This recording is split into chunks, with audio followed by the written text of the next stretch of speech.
Dear students, our today's topic is experiments of transpiration. But if you remember what is transpiration, only then you can acquire the knowledge of what are the experiments and what are the conclusions of these experiments of transpiration. First of all, let us learn what is transpiration. Transpiration means loss of water in the form of water vapors from the living tissue of the aerial parts of plant. Primarily the tissue or the part from which transpiration occurs is leaf. What is transpiration? Transpiration itself means that the elimination or expulsion of water from the surface or aerial parts of the plant.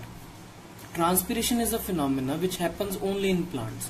Okay, so do remember that yes, plants eliminate water. Yes, plants absorb water through roots. We have discussed that and we know that yes, plants absorb and uptake water through roots from the xylem tissue. But most of the water is eliminated by the plants. In fact, we can say that 90% of the water is eliminated through transpiration, while only 10% is used in the metabolic or biochemical activities of the plants. Okay, and in this topic, experiments of transpiration, we will be dealing with two types of experiment. An experiment which is of demonstration type. Demonstration type means an experiment which will give us the proof or which will tell us how something works. It means a verification of something. Okay. And second type of experiment will be the measurement type of experiment. Measurement type of experiment will tell us the actual rate of that particular process that is happening. It means, for example, transpiration हो कितनी रही है and किस rate से हो रही है, that will be known by measurement. But these are the two experimental types that we will study in this experiments of transpiration.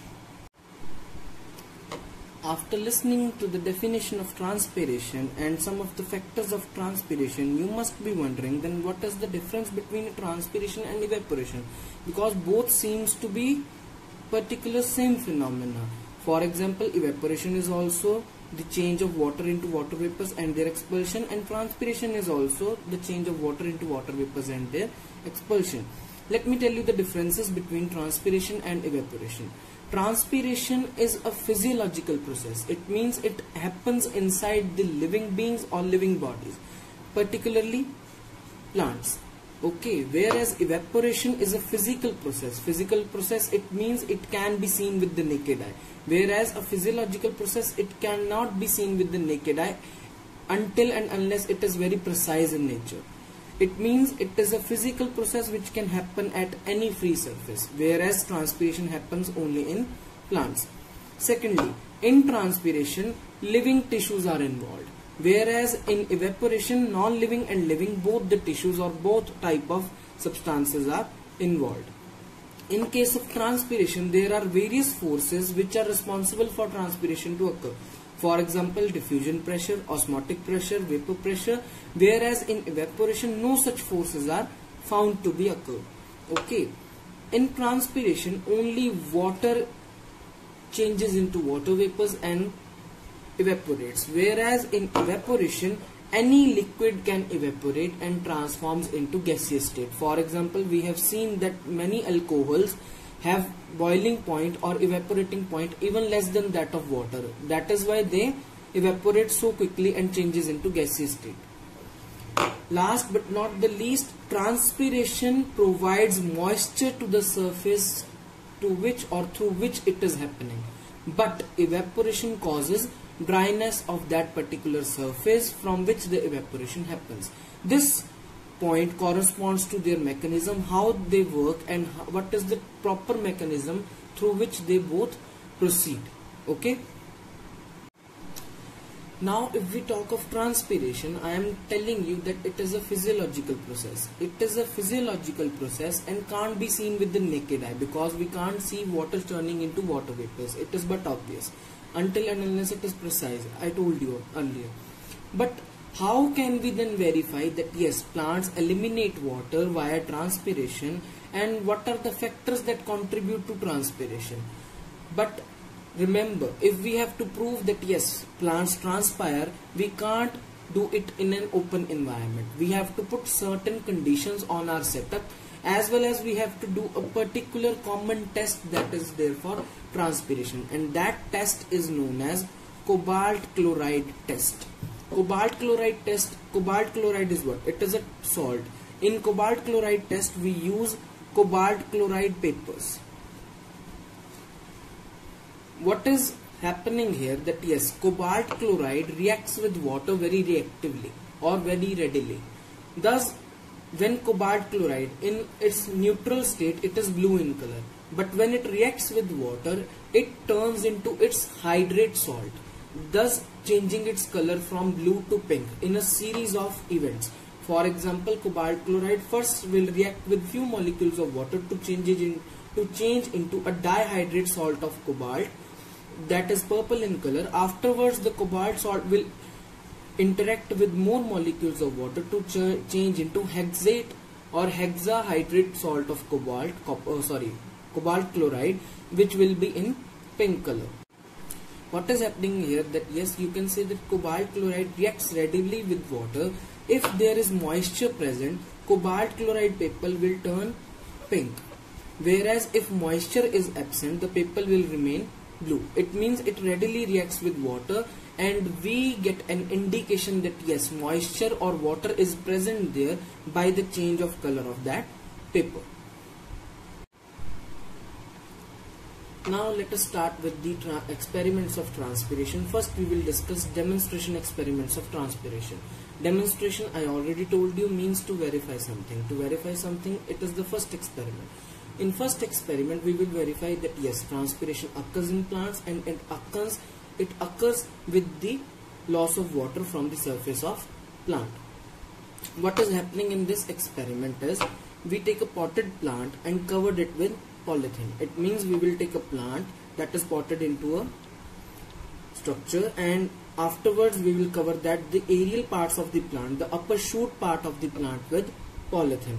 Thus covering it with polythene will make it environment intact, not open type or a closed type of environment. Afterwards we will keep this plant in sunlight. As in sunlight, it will do its metabolic activities like photosynthesis and etc. Then it will use up water.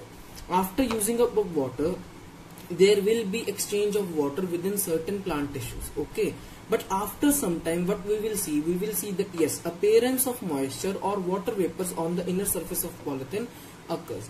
It means that yes, the upper part is losing water, that is adjourning or that is sticking to the inner surface of polythene. Okay, and how we can test that yes, it is the water vapors, not something else? By testing it with cobalt chloride paper test. This is your first experiment that demonstrates or verify that yes, transpiration occurs, and it occurs with the loss of water from the aerial parts of plant. Similarly, there is one more experiment that can state or that can prove that yes, transpiration occurs and occurs with the loss of water from the surface of plant. For example, in this experiment we will make 3 sets. In first set, in all 3 sets we will use a glass jar.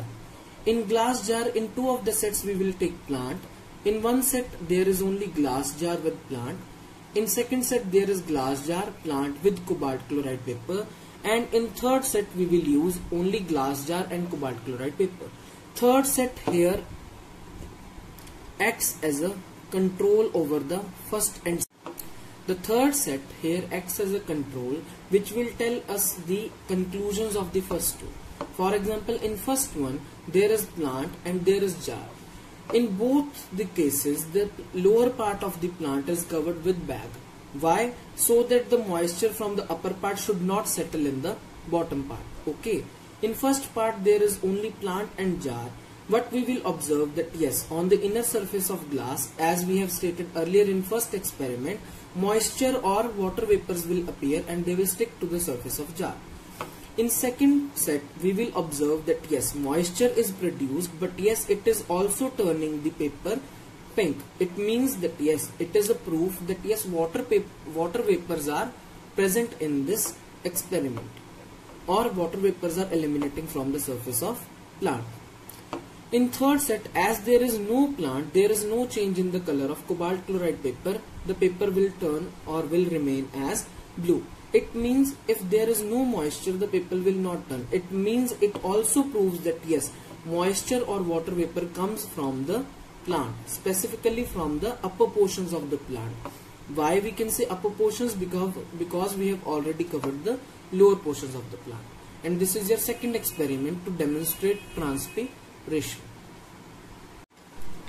Now let us start with the measurement experiments of transpiration. Measurement experiment, as you know, will tell us the rate at which transpiration is occurring. Okay, the first experiment is of the type of weighing method. It means we will weigh that yes, first the plant and the setup has a different weight, and afterwards or after some time the plant and the setup will have different weight. And weighing method is of two types, volume and weight. First of all, let us discuss weight method. For example, this is our setup. In a test tube we have kept water. On the above surface of water we have kept a layer of oil so that nothing enters or leaves this surface. Afterwards we have put a plant with no root system. It means shoot will take up water through xylem through this part. Okay, the shoot system will perform its activity like photosynthesis and etc. It will take up water. First we will set up this setup, and afterwards we will weight it. For example, first the weight comes about 100 grams, just for example. After letting it rest for about some hours, we will observe that after some hours the water level in this tube will decrease. As the water level will decrease, we will get to know there is only one reason that yes, water level is decreasing, that yes, the shoot portion of the plant or the plant itself or the plantlet itself is using water for its activities, or either it is losing water through transpiration. It means that there is decrease in level, and afterwards when we will weight this setup, we will observe that yes, there is a difference between the final and the initial weight of the setup. Thus this experiment proves that yes, transpiration or loss of water occurs from the plant, and we can verify it by measuring weight of this setup. And second one is of volume type. In this experiment we will use volume of water as an indicator that yes, plants transpire and loses water. For example, in this setup we have placed a plant in a glass jar with a side tube. Side tube at first is filled up to the brim of this side tube. Water is filled, but as the roots are absorbing water or uptaking water and the shoots are losing them through transpiration, the water level in the side tube will decrease.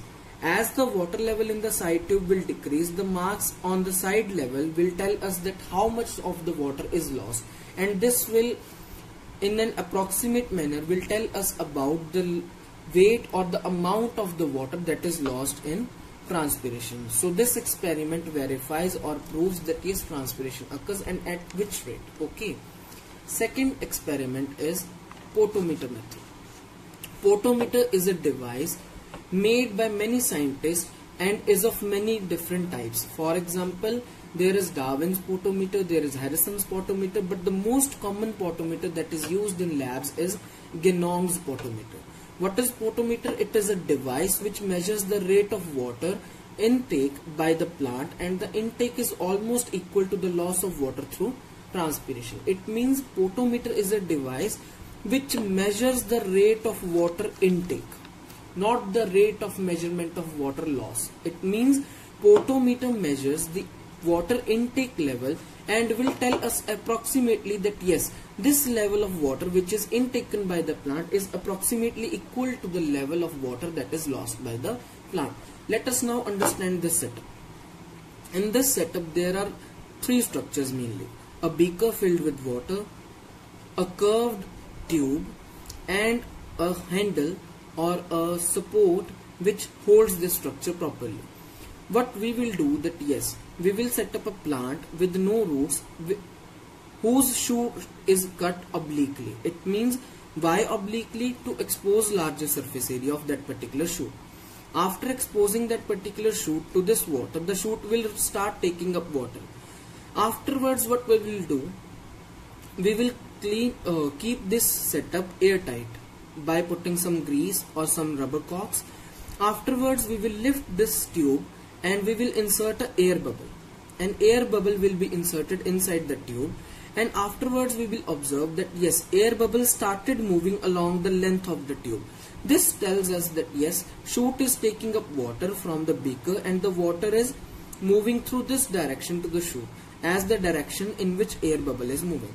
And the amount of air bubble moves through this particular scale will tell us about the amount of water that is transpired or that is lost during transpiration. But yes, there are few limitations to this Genong spotometer, that yes, it is very tedious task, it is time consuming, and inserting an air bubble is also a tedious task. Why? Because it needs a heavy practice, and also this instrument needs to be airtight, otherwise external environment or external temperature or pressure conditions can vary the position of air bubble within the setup. So this is the experiment of spotometer method through which we can verify the transpiration or rate of transpiration loss of water. Lastly, we will talk about an experiment which will tell us that yes, rate of transpiration can also differ among same leaf. How? As we know that the upper surface of leaf and lower surface of leaf have some pore-like structures called stomata, and transpiration occurs through these special pores known as stomata. It occurs in three ways: stomatal, lenticular and cuticular transpiration. We will study about these in different video, but yes, experiment number 3 will tell us about the different rates of transpiration in the same leaf. We will know, or we'll know that yes, the upper surface and lower surface have different structures, almost similar structures, but in terms of stomata they have different structures. For example, the upper surface of leaf will have less amount of stomata as compared to lower surface of leaf. Why is that? Because the upper surface is always exposed to sunlight. Leaves do not flip. There are only few exceptions in leaves in which leaves flip. Otherwise, a plant's leaf stays as it is. It doesn't flip. So most of the time, the upper surface of the leaf is facing towards sunlight. And the more the amount of sunlight, more is the temperature and more will be the evaporation or transpiration. Thus, there will be less amount of water available for the plant for its biological activities. Thus, the lower surface of the leaf have more stomata. Thus, the lower surface will have higher transpiration rate as compared to the upper surface. It means upper surface will have a lower transpiration rate, whereas lower surface will have higher transpiration rate because of large number of stomata.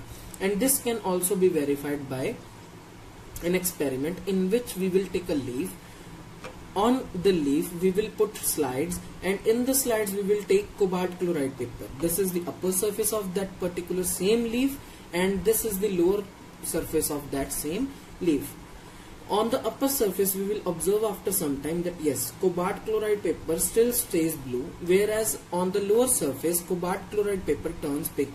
It means that yes, moisture is present more on the lower surface as compared to the upper surface. Why? Because the rate of transpiration is higher in case of lower surface of the leaf as compared to the upper surface of the leaf, because of more number of stomata on the lower surface of leaf. So these were the experimentations for the proof, for the verification and for the measurement of the rate of transpiration. As now we have studied that yes, plant loses water via a specific process, that is transpiration, but there are some also other methods by which a plant can also lose water, but it is a secondary method. The main primary method is transpiration. What are the other secondary methods? It is guttation and bleeding.